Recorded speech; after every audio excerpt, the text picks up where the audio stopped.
The Adventures of a South Pole Pig, a novel of snow and courage by Chris Kurtz.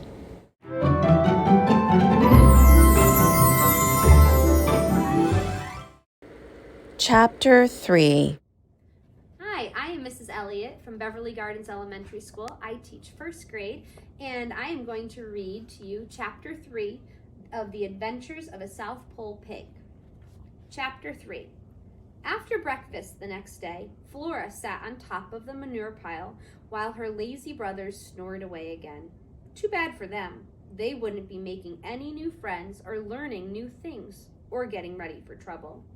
She stood up on her hind legs and waved her front hooves in the air. Luna would probably think that looked pretty spirited. If only she were here to watch. Luna. Flora put all her thoughts into wishing the cat back. And then, there she was, slipping through the junk heap, her beautiful white flag of a tail following behind. Flora bundled down the manure pile to meet her. Hi, Luna. Hi, Flora. Luna hopped on a fence post. Watch this! Flora spun around in a dizzying circle. She dashed to the top of the manure pile, did a two-legged walk, then raced back down, barely managing to stop herself before banging her snout into the fence. Wow, said Luna. How's that for spirit? Flora was breathing hard. I never knew pigs could have so much. Luna sounded as if she meant it. You almost looked like a horse galloping up that manure pile. Like Nessie? Flora put her small hooves up on the post and looked over at the large hooves peeking out from underneath the horse stall. Nessie used to be the fastest thing on the farm, but she's older now and her front leg bothers her. Don't get on her bad side, because she can still kick when she gets grouchy. She hates being cooped up for too long. That was exactly how Flora felt.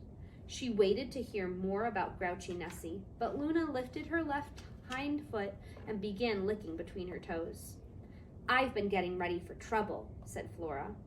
Luna stopped licking, but didn't put her foot back where it was supposed to go. She looked at Flora as if she didn't understand. Flora tried again. You know, like you said, it always finds you. Oh yeah, Luna sat up straight. The trouble with trouble is it's a hard thing to prepare for.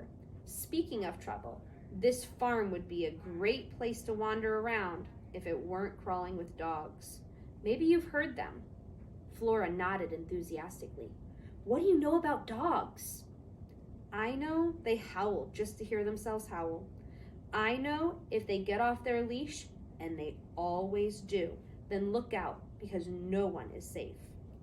Flora felt a little thrill go through her. She would be happy to teach a dog a lesson. Why is the farm crawling with dogs? Training, said Luna. The dogs on this farm are being trained for expeditions, which are the same thing as adventures. Adventures? Flora couldn't believe her ears. How could anyone be so lucky? It starts when they're puppies, about your age. First, they get used to the lines and ropes and harnesses. Then comes the real work. Trained for adventure. Flora couldn't get over it. They pull loads that get heavier and heavier, Luna said. Dogs might be annoying, but on this farm, they are the hardest working animals of all. Why do they have to pull so? Flora stopped. Luna had slipped down to the ground, almost without moving a muscle. Now she was staring at the top of Flora's head in the strangest way. Flora shook her head in case she had a bit of manure stuck on one of her ears. But Luna didn't stir except for her tail, which stuck straight out behind her and trembled at the tip.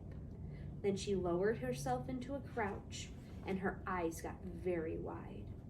Flora realized they weren't fixed on her at all, but on something behind her. Flora turned slowly. The dirt beside the fence was moving. No, wait. It wasn't dirt. Flora peered closer. It was the same color as dirt, but hairy. Then Flora saw a long, naked tail. Look out, it's a rat, Luna whispered.